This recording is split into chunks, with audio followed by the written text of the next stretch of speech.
can still smell it. Mark Nash, Michael Gross, the boss. My nigga, my brother. Let's get this done, Mike. We all love sports, right? Mike Gross, the boss. This is Mike on sports. He smoke competition, same time smoke a port. When it comes to debating, he's one of the greatest. Put him on the A-list over Kellerman and Bayless. If you missed the show, couldn't make it, just log on and click the playlist. That boy always working, not to be played with. Hit subscribe and the bell for the latest. Mike Gross, the boss. Mike on sports. Right there from first bell, tip up and coin toss. Mike Gross, the boss. Mike on sports. He call it how he see it. Either you won or you lost. Big games, big fights, rolling dubs up. You like the content, hater? Click the thumbs up. Cashapp, super chat, go all in. But do your research first before you call in.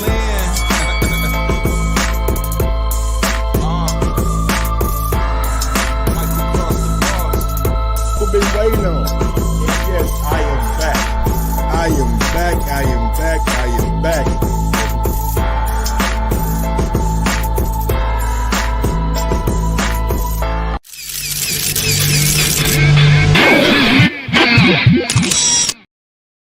Yo.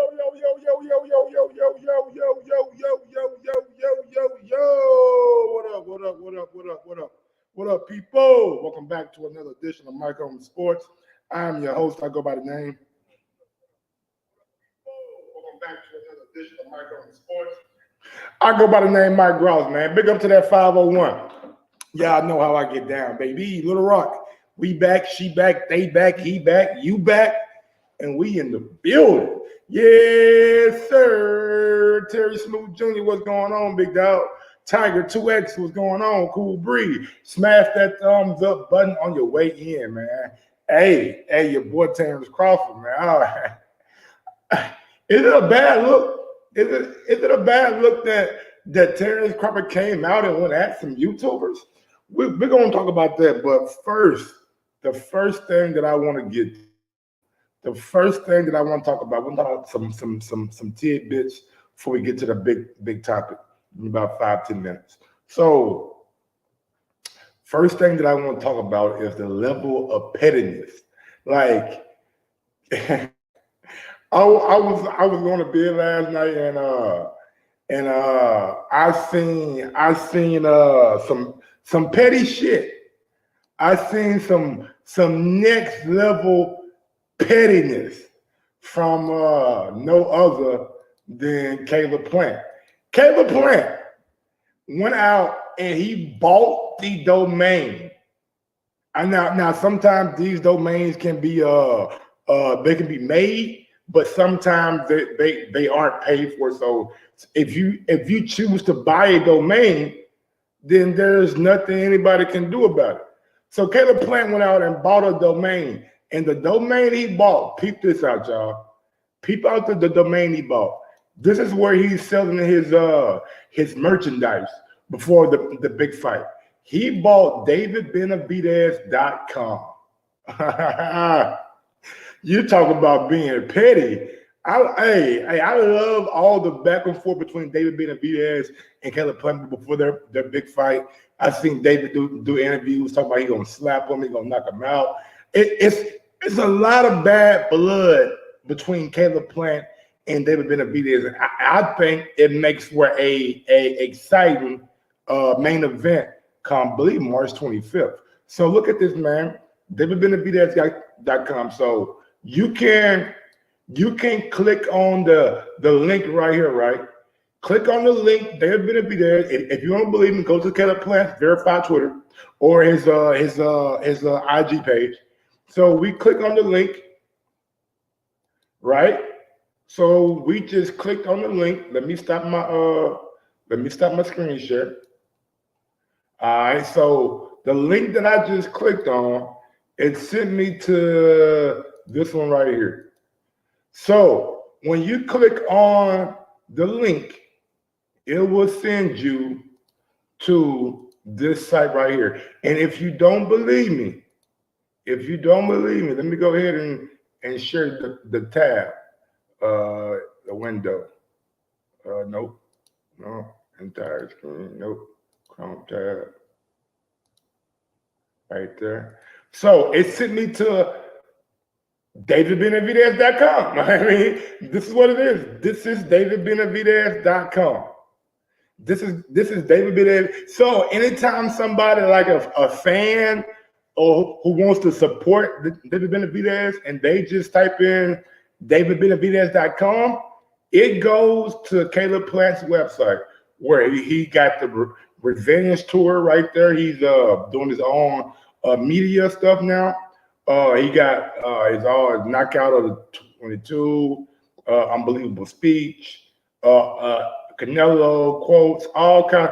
It goes to all kind of stuff, and then you can scroll up and go to the store.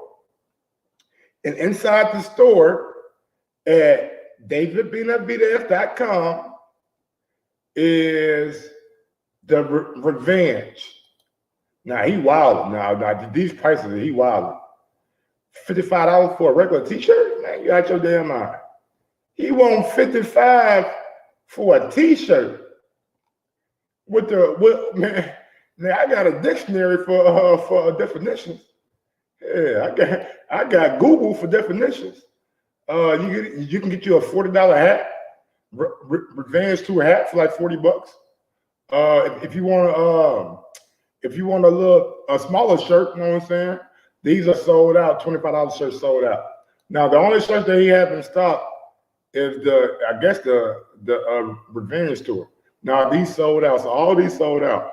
All these sold out. All these sold out. Nah, so you just nigga $95 for a hoodie. $95 for a hoodie. Oh no. Oh no. Oh no. You want $95 for a hoodie, Caleb Plant? My nigga, you ain't Canelo. You ain't Wilder. You ain't AJ. You ain't Javante Davis. Like you want $95. I mean, okay, $15 for a shirt, but all these sold out. All these sold out. All this shit sold out. So how does the hoodies go from $54 to $95? Like, I don't know. But that's just Caleb Plant being petty. That's the level of pettiness that Caleb Plant has right now. He has bought the domain, DavidBenavidez.com. And when you go to DavidBenavidez.com, it goes right to Caleb Plant. Very, very simple and plain. Now we're done with that. You know what I'm saying? Like I said, that's just me giving y'all the tidbits in case you weren't watching or you didn't know what was going on. But Caleb Plant, talk about being petty. Talk about being petty. Now the next thing that Lake County, what's good? Tax, what's good, big dog? Now Fresh BX, what's good, homie? Now the next thing that I want to talk about is and then we'll get to the Terence Crawford and we'll get to the Fanon and Boxing Ego. But before we get to that, I thought this was kind of interesting. So it turns out that somebody said something, or somebody, y'all know how this shit goes. Somebody says something about somebody, then I want to fight. I want to fight now. So Jake Paul has, I guess, in a way, challenged Carl Froch. Told Carl Froch, look, dog, you need to fight Anderson Silva, and if you beat him on my undercard, then I'll give you a fight. Now, Carl Froch wasn't having this shit. He like, bro, the shit you talking, it ain't adding up. It ain't adding up. So this is what Carl Froch had to say to Jake Paul. And I know, like, Mike, why are you talking about Jake Paul? Honestly, Jake Paul is one of the biggest stars in the sport of boxing. Right now, today, he is one of the biggest stars in the sport of boxing. And when we talk about overtime boxing at the end of the show, I'll break down to you what's going on and why I say that Jake Paul is one of the biggest stars in the sport of boxing. Because sports as a whole is changing. Sports as a whole is changing. But this is what Carl Froch had to say to Jake Paul. Paul has called me out on his social media. Apparently he wants to fight me. And listen, just in case you didn't know, my last fight was at Wembley Stadium in front of 80,000 fans. I won't be. Look at it. He start. Hey, my last fight, dog. You ain't never did what I did. I fought in front of 80,000. You ain't never did what I did. Fighting the mixed martial arts legend Anderson Silva on your undercard. I've got too much respect for him. And your punch when you boxed him, did that even land? Very dubious. But anyway, you've got a job to do against Tommy Fury. If by some miracle you manage to beat Tommy Fury, then I'll listen to you. I'll have a little chat with you, see what garbage comes out your mouth, see what you've got to say. But until then, don't talk about me in the same league as you. I'm a 4-time world champion. 2 WBC titles there. You'll never, ever have one of them. You're not good enough. You're not a professional. Damn.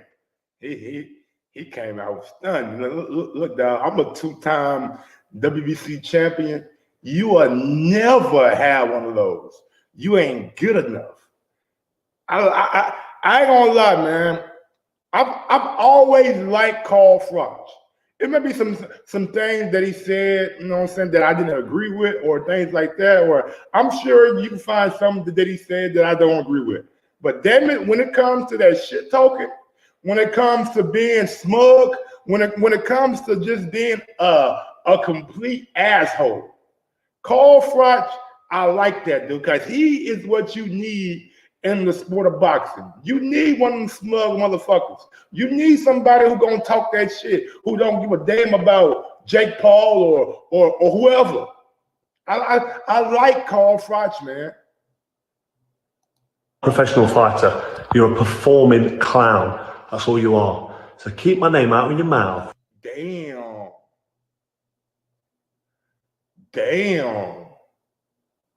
That man said, you're not a professional fighter. You are a performance clown. Wow. Whoa. You are a performing clown. Damn, Carl. You're a performing clown. That's all you are. So keep my name out of your mouth until you've done something in the game. I think this Saturday your world ends. But if it doesn't, and you are stupid enough to take a fight with me, when this right hand lands on your chin, it will put you into fucking orbit and knock that stupid barnet off the top of your head. Hey, I'm not gonna lie to y'all.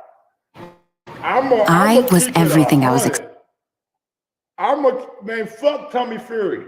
All right? Fuck Tommy Fury. Make Jake Paul versus Carl Froch.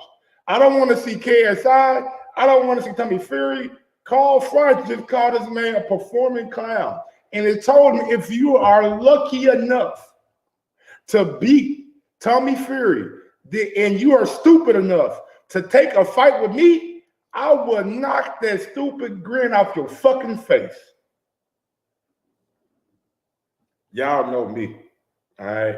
Y'all know when niggas start talking that shit, I get excited. I get that warm, fuzzy feeling inside of me, man.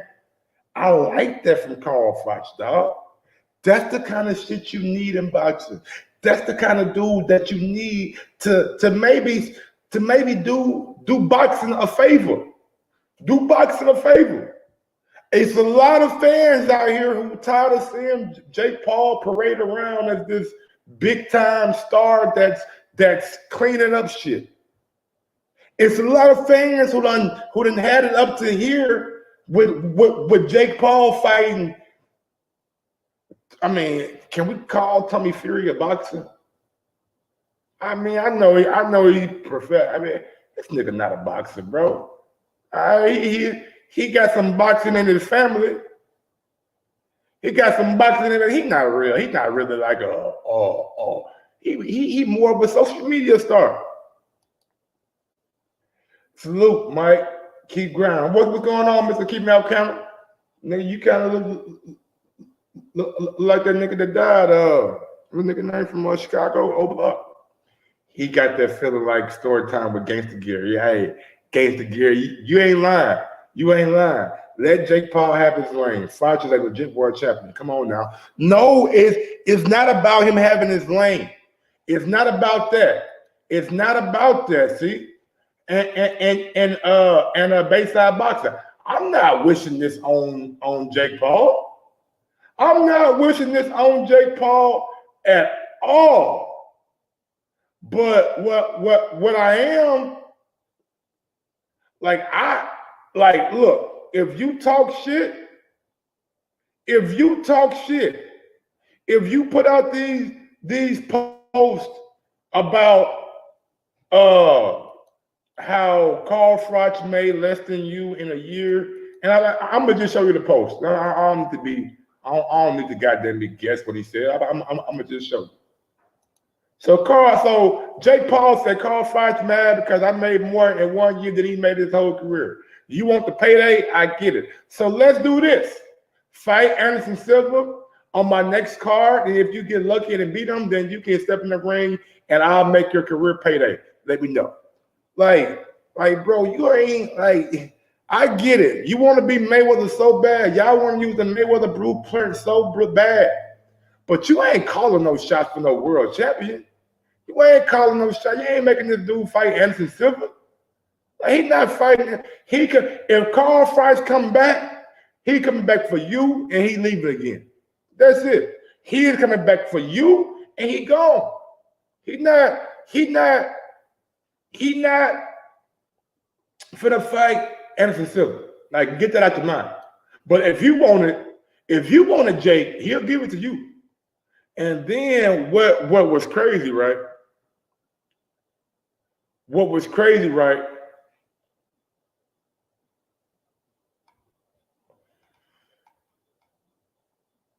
What is absolutely crazy, right?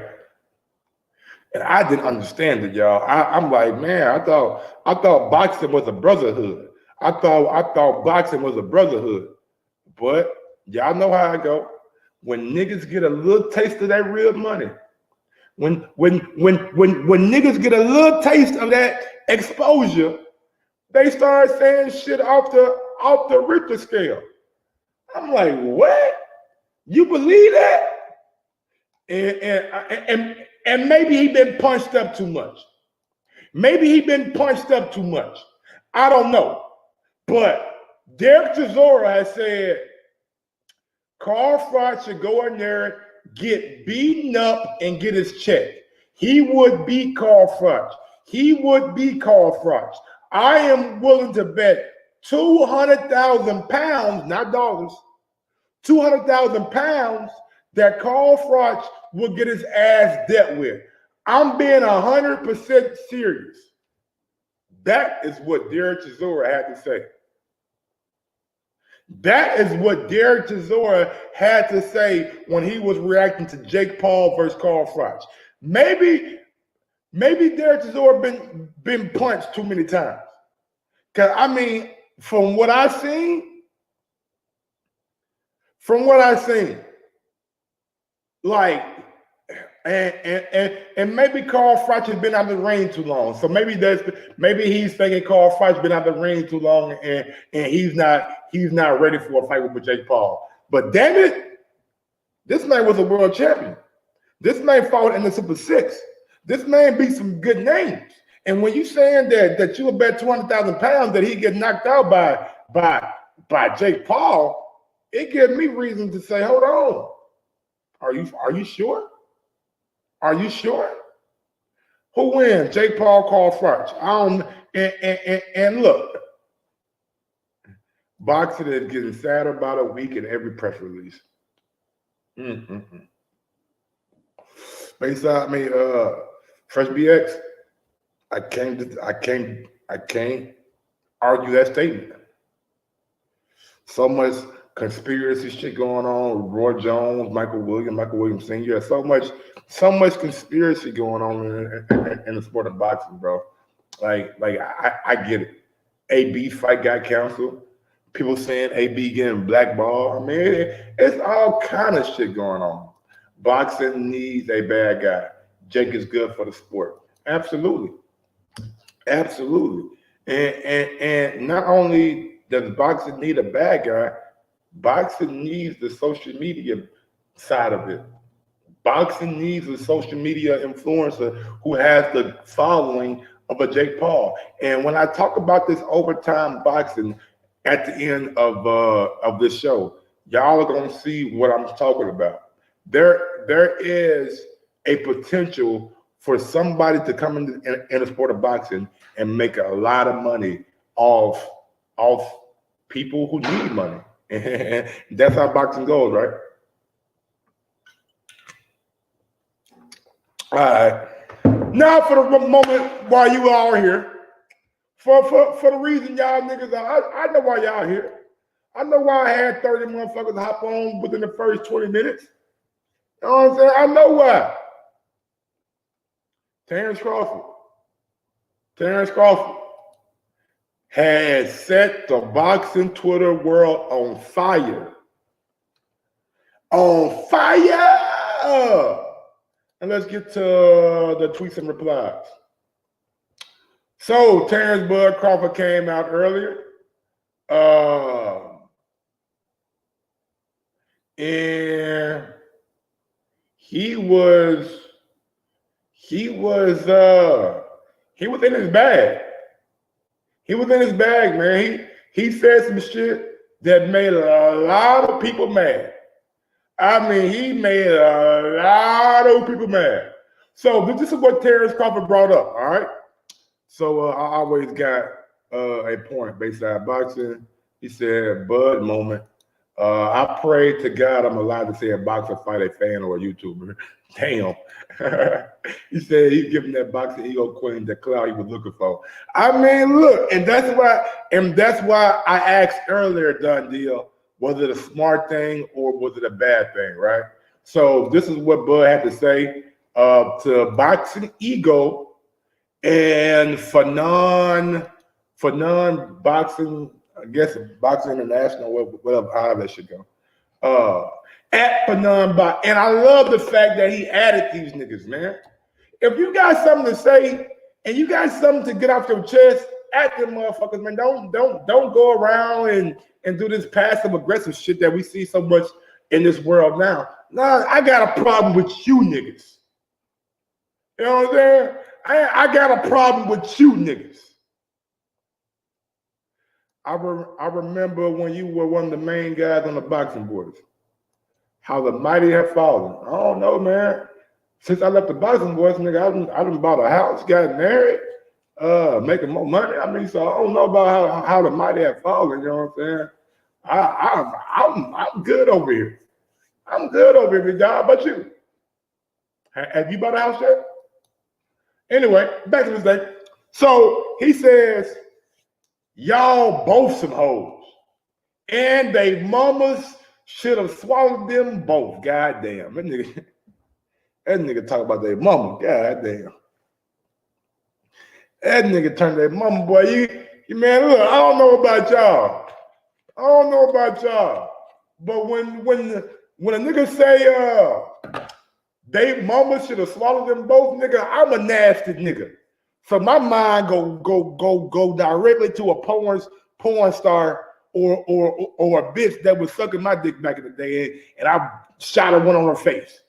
I shot one on her face, bam, pow, skeet. That's what I think about. I be like, damn, why you want that? But I mean, look, I don't know. But damn it, that's tough. That's tough, dog. Y'all thinking about it too, though, right? Y'all might have a little bitch back in y'all past that y'all dealt with, that gave y'all some fire ass top, and y'all think about when y'all skeeted in that bitch face. That's what he's saying. Imagine the level of disrespect he is using right now. That's all I'm saying. That's the only picture I'm trying to paint for y'all. The level of disrespect that he's using right now. I'm learning. My nigga, first B action ain't the only one, nigga. Yes, sir. I learned some moves too, nigga. Back in my day, back when Booty Talk was out there. Do y'all niggas remember fucking Booty Talk, man? Booty Talk Volume 1. They had Onion Booty. It was Booty Talk, then it was Onion Booty, man. Onion Booty. Onion Booty was the shit. I don't know if y'all niggas remember, but Onion Booty was that shit, dog. I mean, Jesus Christ.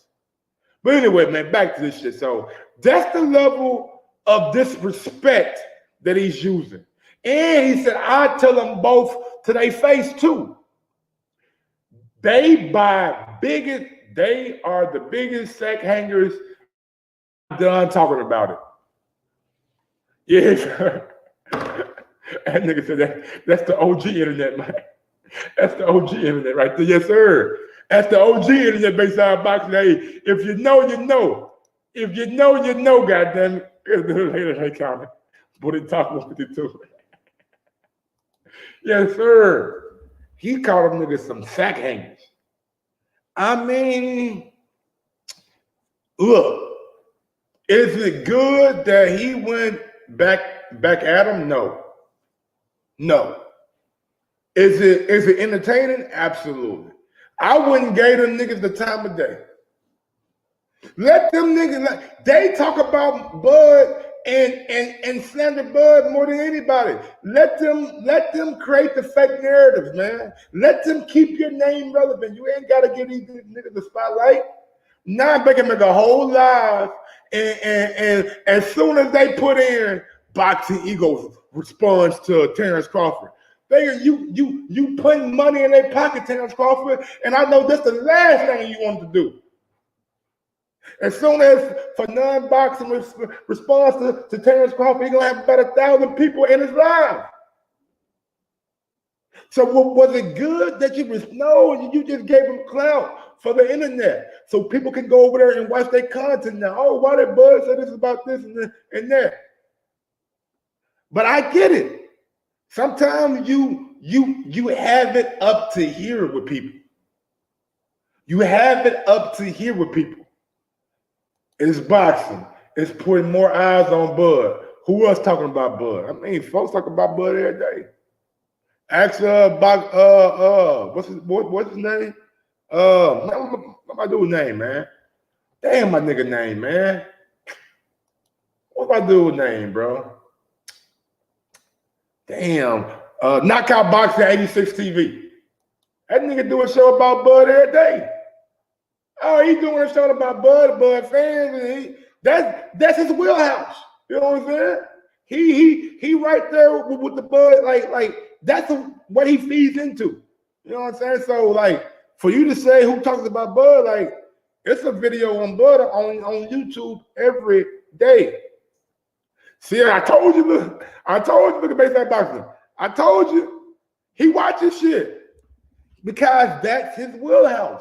Bayside Boxing is on the other side of the street. He with PBC, just like Knockout Boxing 86 TV. And I get it. We all go to these echo chambers where we like to hear people that have the same point of view. Not me. Not me. I hate watching shit that I agree with. That's the one thing about it. I want to watch some shit that's gonna be like, nah, that nigga lying. Oh fuck, that ain't true. You know what I'm saying? Or some shit that I don't know about, or I'm not hip to. That's gonna make me learn. I'm all about learning. I can't learn shit from somebody I agree with. That's why so much of the time when I was on the Boxing Voice, I tried to take the opposite stance of this, because I know confrontation in this shit is more exciting than being in an echo chamber just agreeing all the time. But some folks like being in that echo chamber. Some folks like to Bayside Boxing, no disrespect, but he likes to. Well, never mind, because he does watch my show, and I'm not a PBC friendly, so I give him that. Now let's go and check out the responses to this tweet. These are when it gets wild, y'all. Sometimes I believe fans should be. Sometimes I think you should have to put your ID down to use Twitter, to use IG. Because some of the shit that these dudes be saying they be jumping off the Richter scale, bro. They be jumping off the Richter scale, bro. Look at Ray Jackson. All he had to do was spice Spence, dog.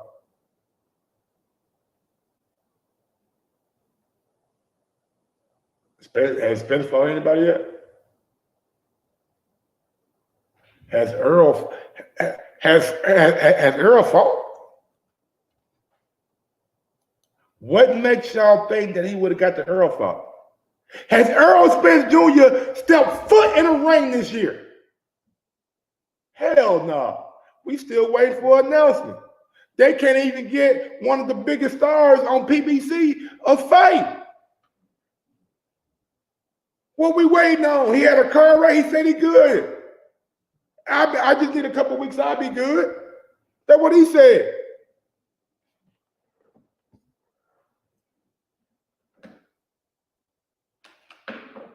So why Earl ain't fought yet? Why Earl name ain't in the marquee yet? Why we ain't got Earl versus Keith at 154 yet? Oh, because he might have to goddamn me drop them belt before he fight at 154. Yeah. Maybe the WBC said, no, dog. He a mandatory. We ain't allowing that shit. And if you keep Thurman, bro, like I know you want to fight with Earl bad. I know the money means a lot to you, but goddamn, don't capitulate to fight this man at 154. Fight him at 147 and see what he got.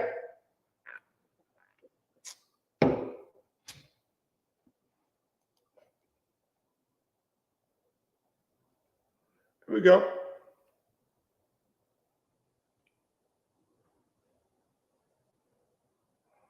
Look at these dudes.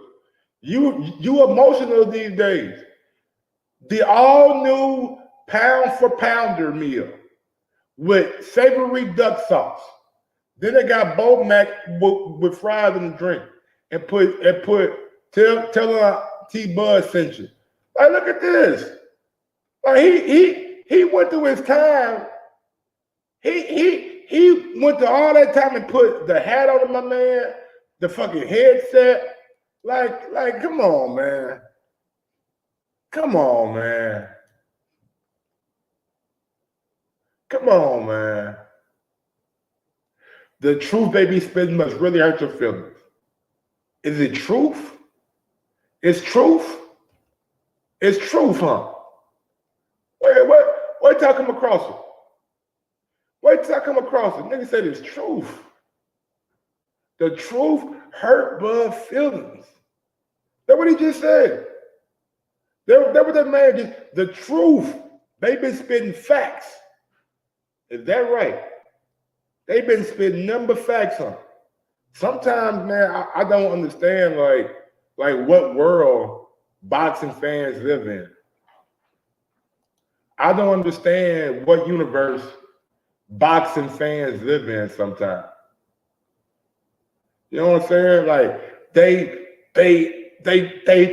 take stuff as factual. And then when weeks or months later it comes out that it wasn't factual, they just don't even they forget about what they said. They forget about what they said. They forget about what they said. Oh no, I ain't said he said that. Like, come on, man. Hey, look at this dude. Art Man the Great. I'll fight Bud on BLK for some bread. Man, bro, please, man. Niggas don't even know you, bro. Art Man. Niggas stick to drawing shit, dog. Go be a drawer somewhere, dog. You know what I'm saying? Like, nigga want to be a nigga go draw. Bro, you outsmarted yourself. You tried so hard not to get fucked up in the Spence negotiation that now everyone sees you as a duck and a scary ass nigga. Your legacy will forever be tarnished until you step into the ring play. Fuck calling out others. We calling out you, nigga. Oh, you gonna be hot. Oh man. When are you gonna to leave boxing, mate. We don't like you, but you follow him though. You don't like him, but you follow him though. Really? Really? I gotta chill. They be taking me back for a second. I be wanting to step on their soft ass. Don't do it, bud. We don't need you locked up. Nigga, they ain't gonna do shit but sue you, dog. We don't need you to have no lawsuits, bro. They ain't gonna do nothing but sue a nigga. That's all they gonna do. That's all they gonna do.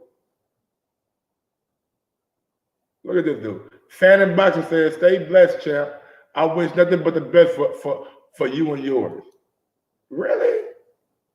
You wish nothing but the best. No, you don't. Stop the cap for the media.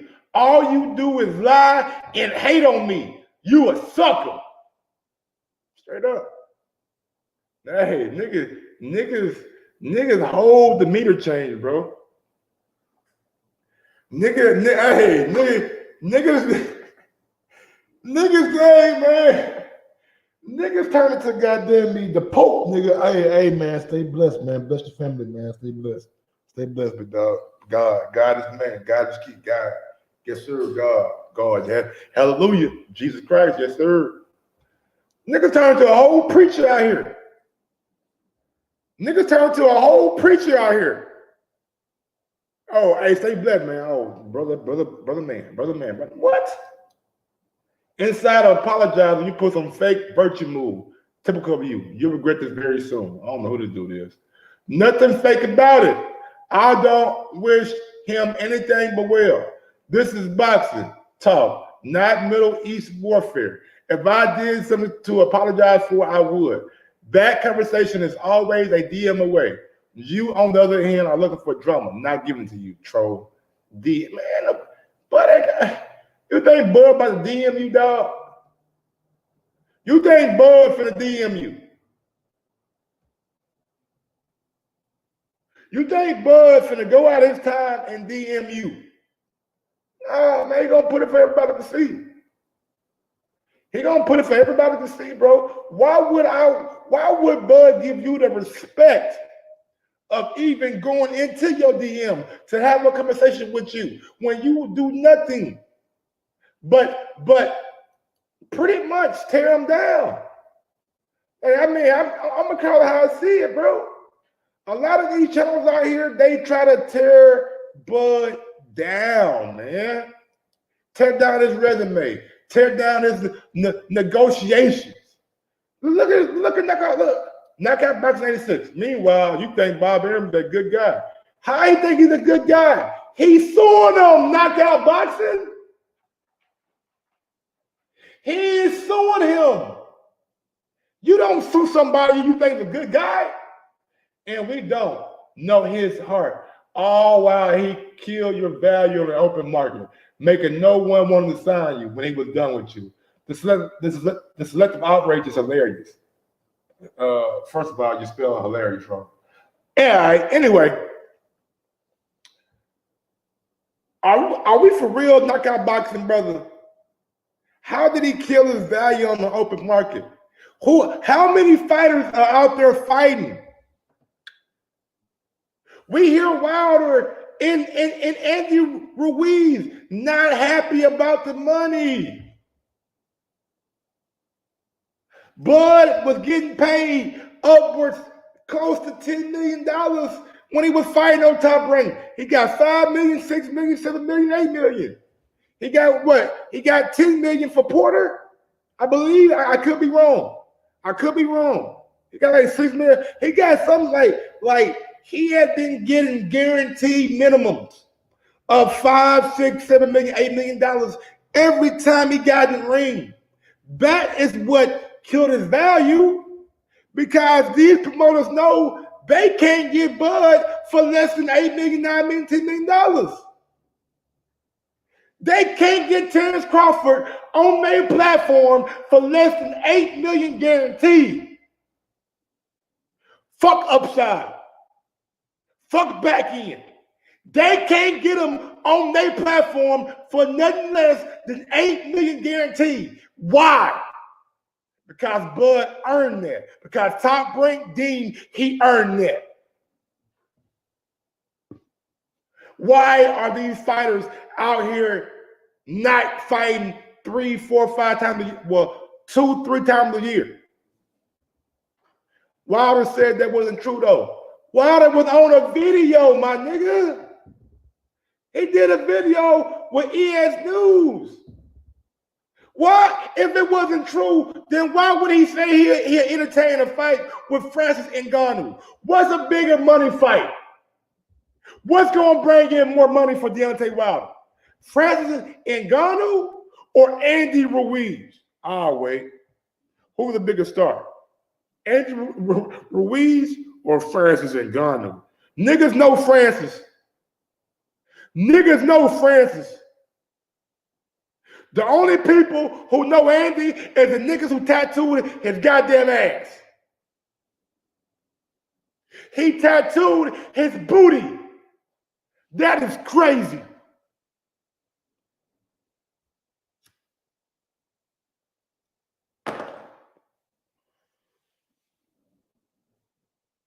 If it wasn't true, then why is Wilder say he's an open agent now? He's taking offers from everybody. He's trying to get the biggest payday, bro. Like you can say is not true, and you can have the proof is in the pudding. The proof is in the pudding. Wilder would never say he's an open agent if he was satisfied with everything that's going on with PBC. The reason he turned down the DAZN deal initially because he was happy with what was going on with PBC. Why would I become an open agent, anybody?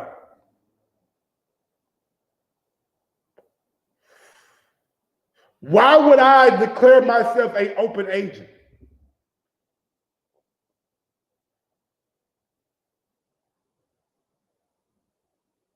That's what I'm saying, Fresh BX. That's what I'm saying.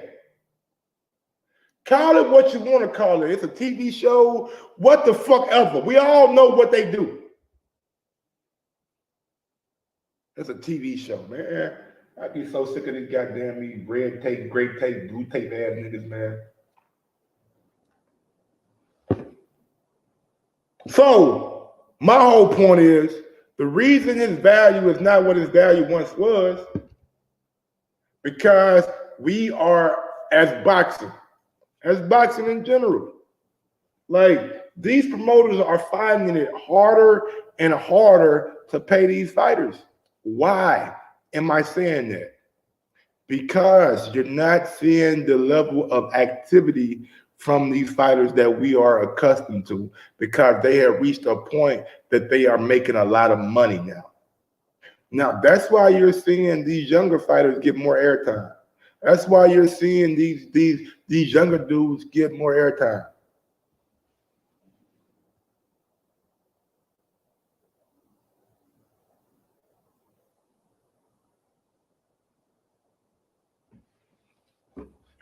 The same way. Why is Fulton not staying on PBC? Why? Because the bigger money fight for Fulton is in Japan. Come on. If they had a fight that was even at the equivalent of a new way on PBC, he'll be fighting on PBC. That's why he fought goddamn Figueroa. Come on, man.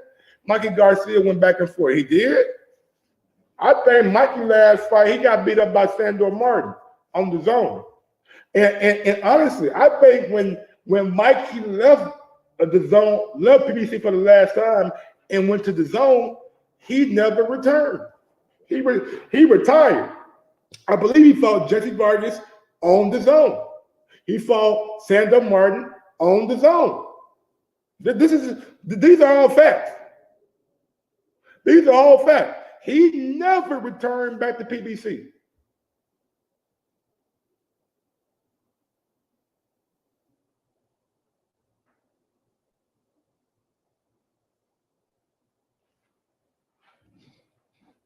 I guess we're gonna see Earl fighting on the zone next.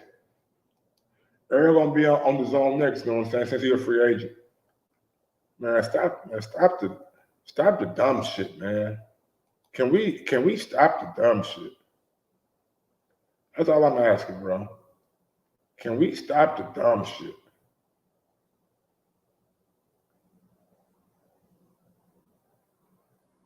Can we just stop the dumb shit?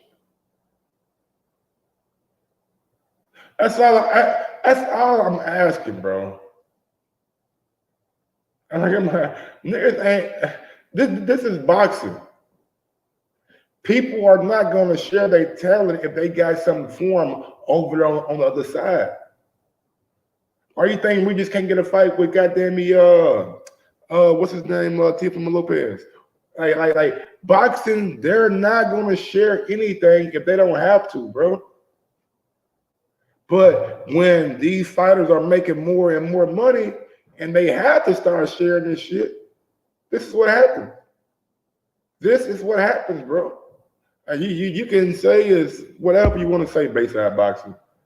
I'm gonna let you deal with all the semantics and all that shit. All right, y'all. Let's get to the next topic, man. So next up, we got Francis Ngannou. Now, Francis Ngannou came out and said this. Welcome to the free world. And I wonder why he said that.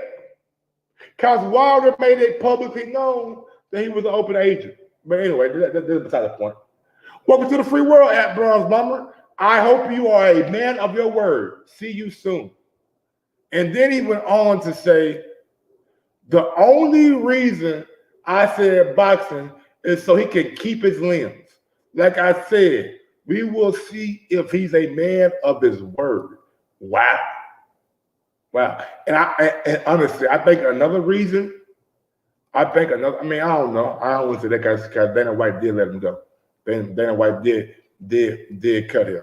So Francis Ngannou has came out and said, man, I hope you're a man of your word. And look, man, it's no secret. These two guys, Wilder and Francis, they are trying to make a big money fight. I mean, it's plain and simple. They are trying to make, and Wilder should.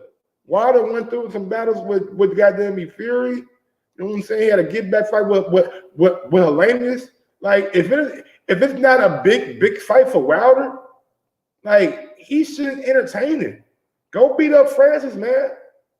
I have no problem with Deontay Wilder going out there and beating up Francis Ngannou. Knock him out. Get paid for it. Who knows? It might turn into a damn who land first. Because Francis is a big dude. If you look at the screen right now, you will see Francis and you will see Ngannou on the screen. Like, these are like Francis. Look how big Francis' arms are.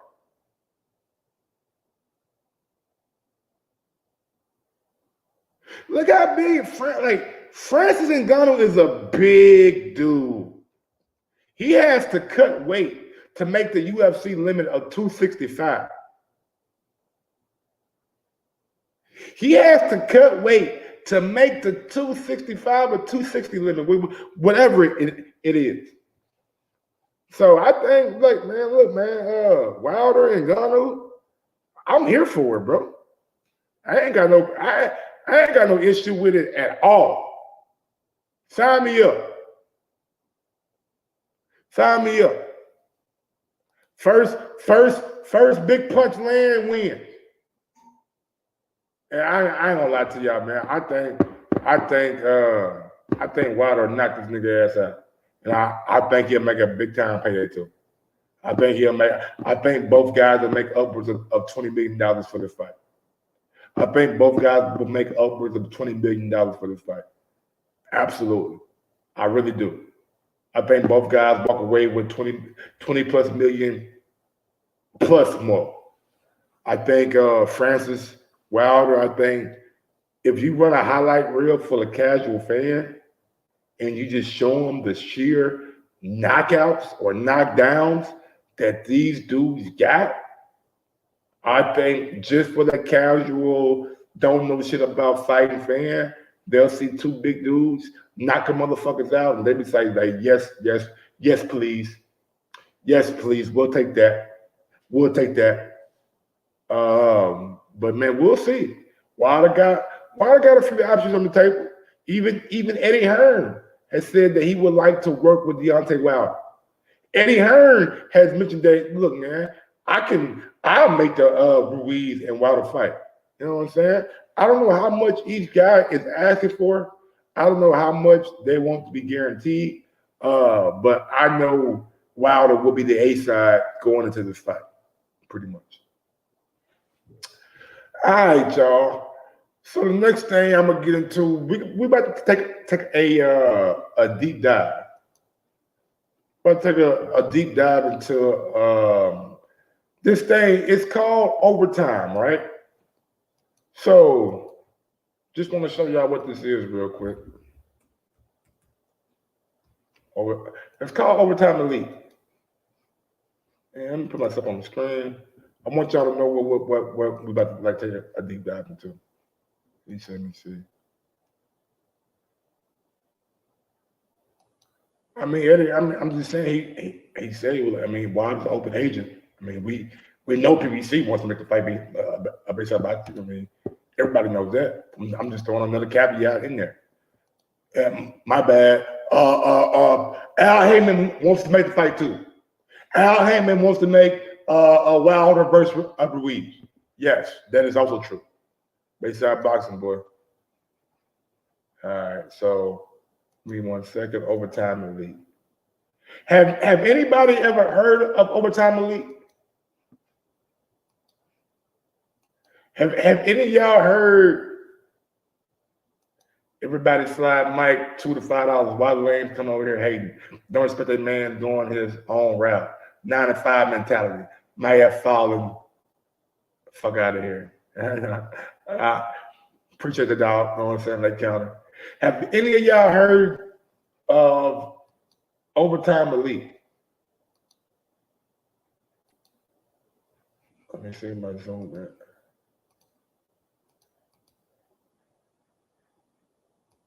Yes, no. I want my fucking screen black. Let me see, can I change it back?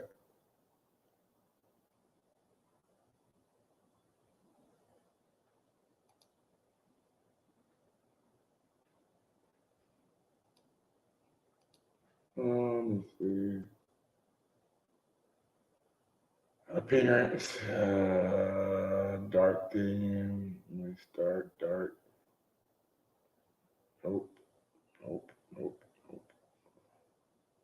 Fuck it.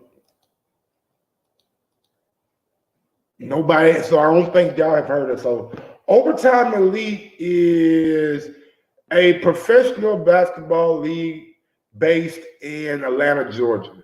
The league is owned and operated by Overtime and was founded by Dan Porter and Zach Weiner. So Dan Porter, okay? Dan Porter, this is Dan Porter. I don't know if you can see him or not. You can. So this is Dan Porter right here. He owns Overtime. Overtime, all right? So Overtime is a digital sports media company that is geared towards Gen Z sports fans. So they are targeting the Gen Zs, right? And the reason I'm talking about Overtime Elite, and like Overtime Elite, they do pay their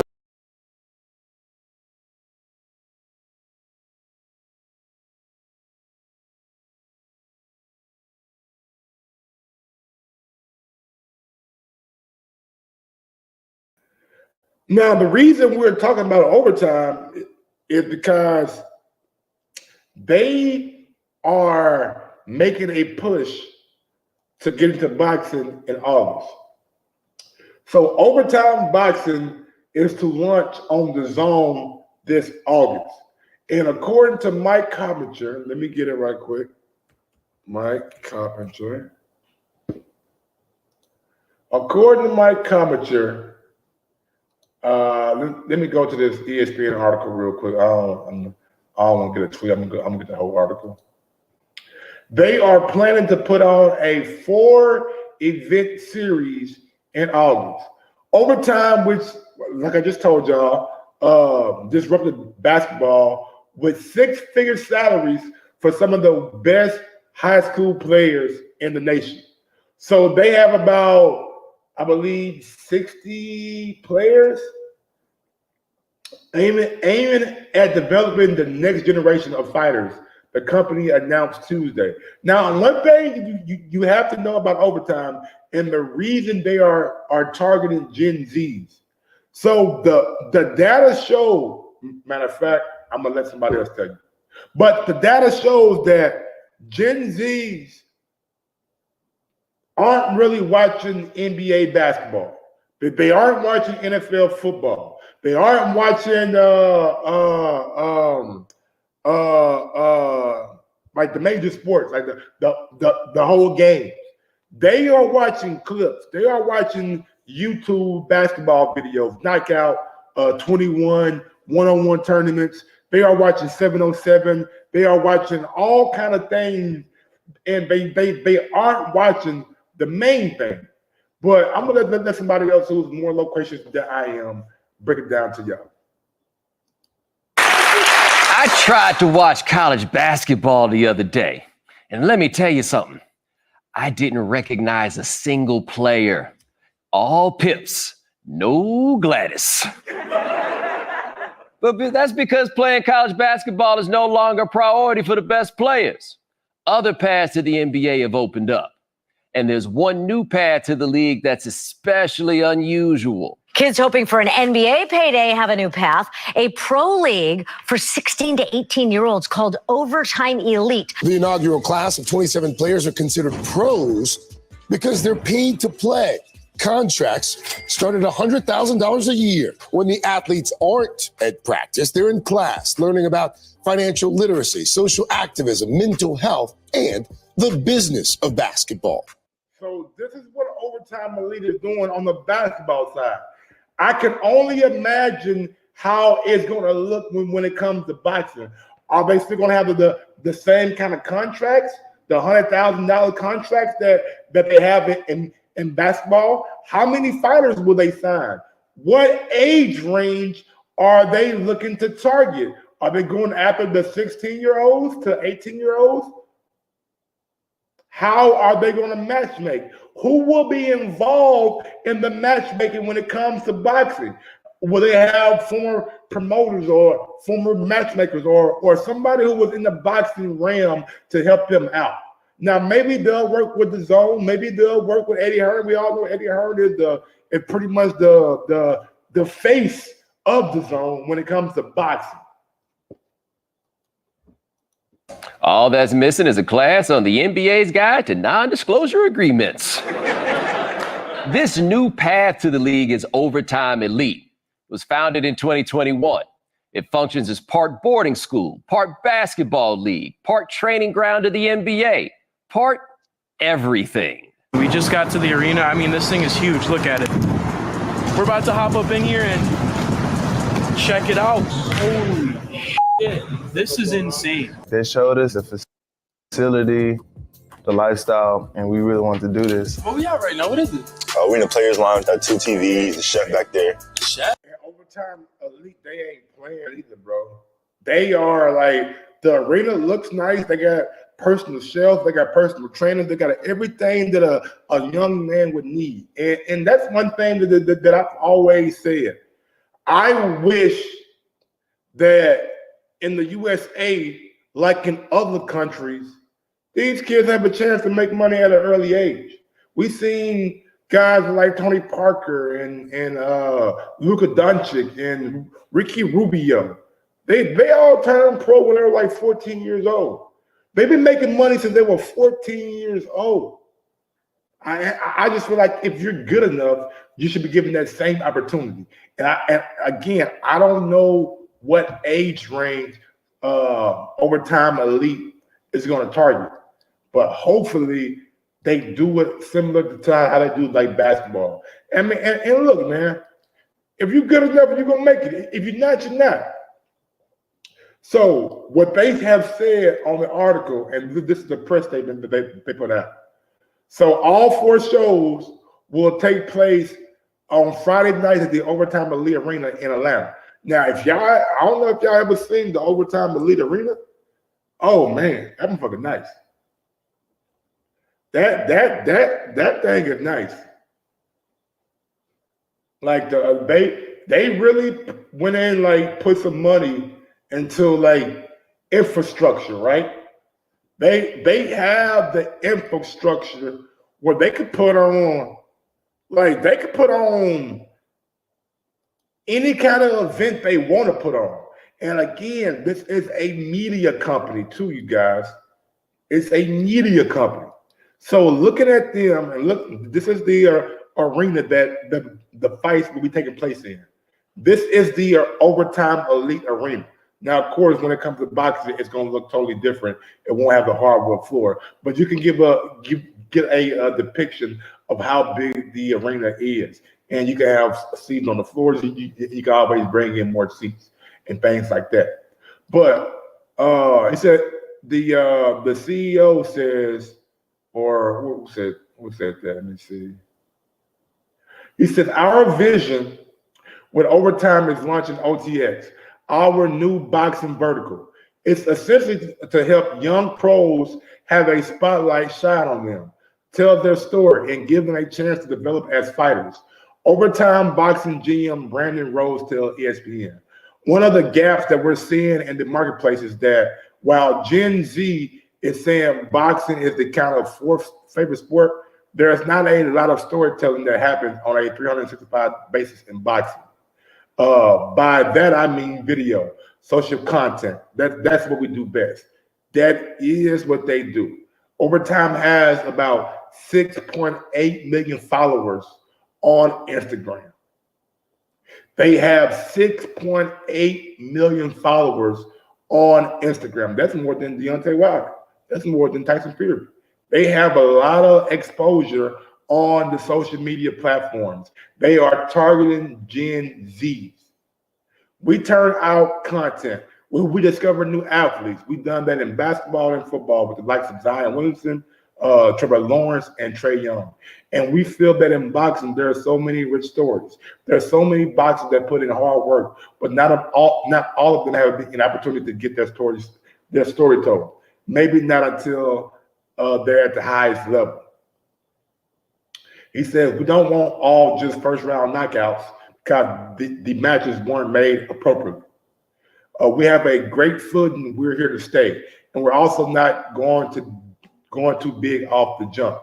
A lot of these players came in and really sunk too much money in. And I think the Trillers of the world went that route. Whereas we're starting from the grassroots like we always have and building up from there. So they have it. They're not going after the big time names. They're not going after the well-established stars. They're trying to make their own stars. They're trying to take fighters who aren't that known and tell their story and make their own stars. But there's one glaring thing about Overtime Elite. The chef cooking it up, you know what I'm saying? It's bomb. Yo, that's got to be real humbling for a real chef. Your job is making Pop-Tarts for teenage basketball mutants. Overtime Elite bills itself as a pay pad to the NBA for star recruits. Essentially, an alternative to going to college, playing pro ball overseas, or entering the G League. There are currently 68 recruits in the Overtime Elite program, including projected lottery picks Amin and Asar Thompson. But Overtime Elite has one major difference compared to those other options. If you choose to play ball there, you gotta make a lot of content. We have to take a lot of pictures, interviews, a lot of. Like if you choose to like box with Overtime Elite, one thing about Overtime, they're gonna have you making a lot of content. You will be making a lot of content. When I mean a lot, these kids have a camera in their face from the moment they wake up. From the moment they wake up, they have a camera in their face because Overtime Elite is a digital media company as well. And they put out content like no other. Acts of being told to floss on demand. But Overtime Elite reflects a massive shift in basketball. More specifically, the way basketball is consumed, which is already a massive problem for the NBA. Because the youth, they seem to lack the attention span to watch full basketball games. 57% of Gen Zers don't watch live sports at all because they aren't interested. Exactly. And that's why I bring up Logan Paul. You have to, that's why it is so important that people look at Logan Paul, Jake Paul, and what he's doing in boxing. And Overtime Elite is looking at Jake Paul and they're studying it. They're studying it. They're saying, you know what? We can take that model and from a grassroots perspective, try to build fighters into that mode by just pumping out social media content, pumping it out. They got 6.8 million followers on YouTube. So they know eyes are going to be on it. They know they're going to get the likes and mentions. So that's why I brought up Jake Paul, because he has that Gen Z backing. And that is what Overtime Elite is also trying to do. They are targeting the Gen Z because they found out that they aren't really interested in watching boxing events that go with the whole hoopla and you gotta wait and you gotta have people talking in between fights. They not watching the whole events, basketball, football. They not watching the shit.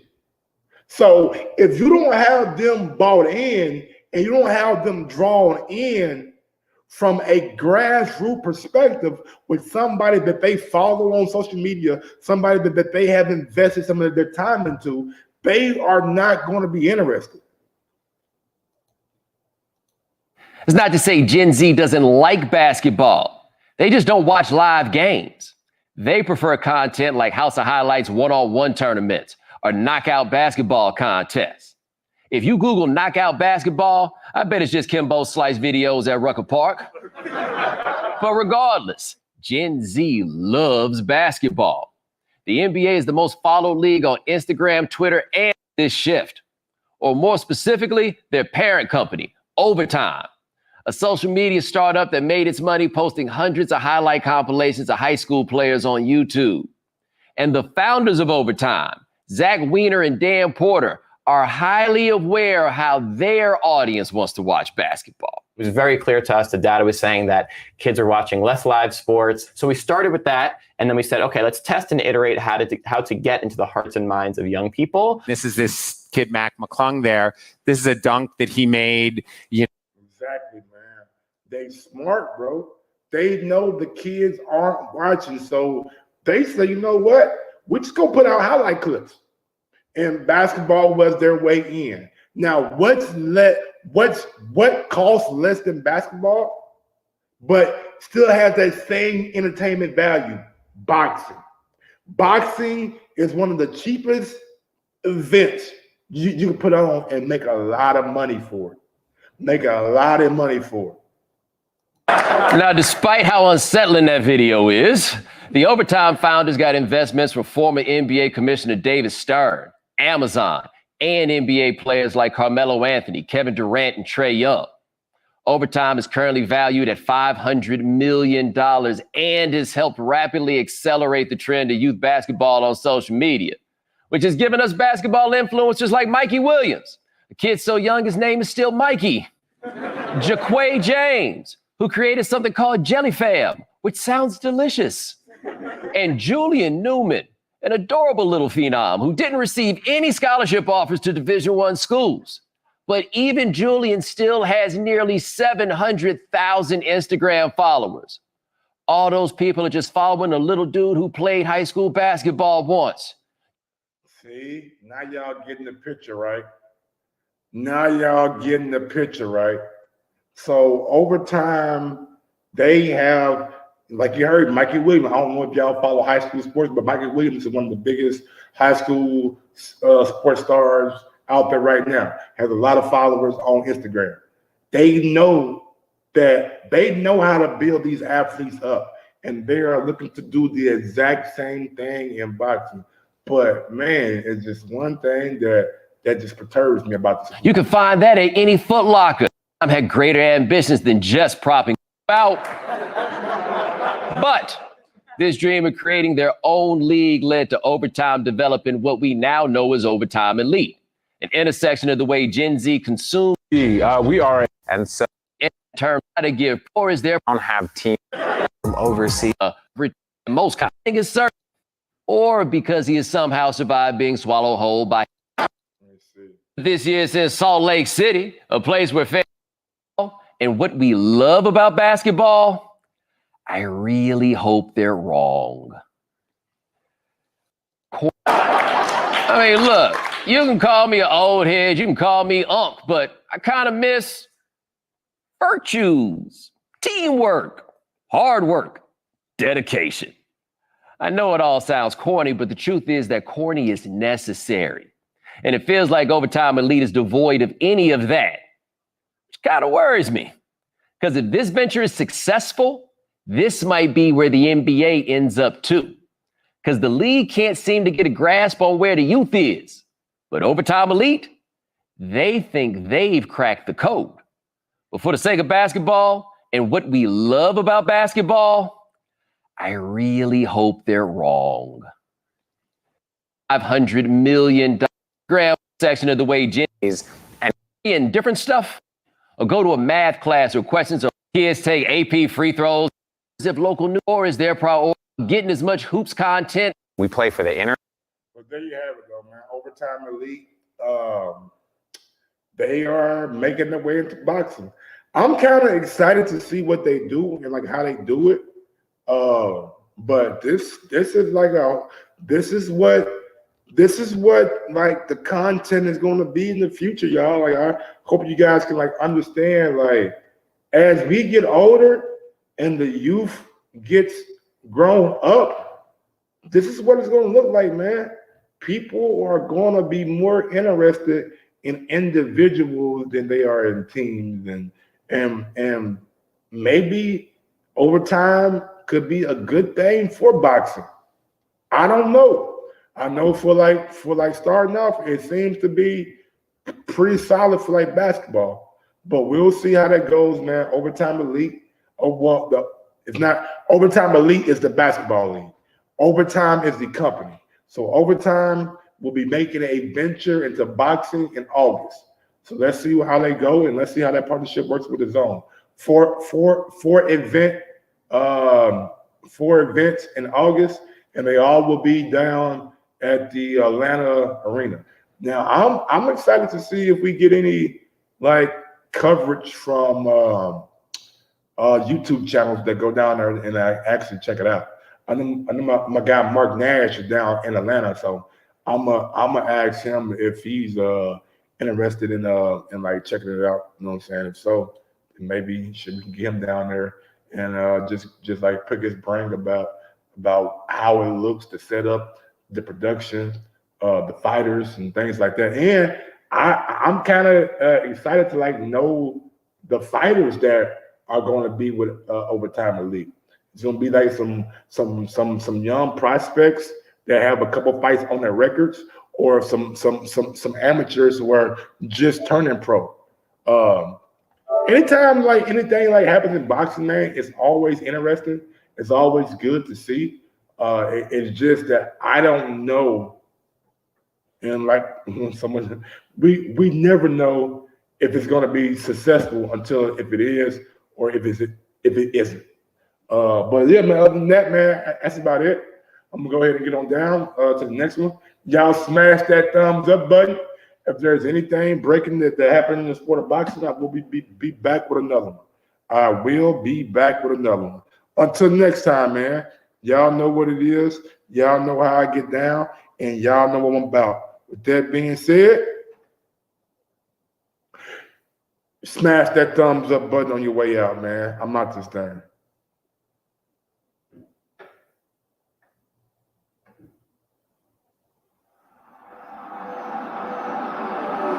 EA Sports, it's in the game. EA Sports is in the game. Peace.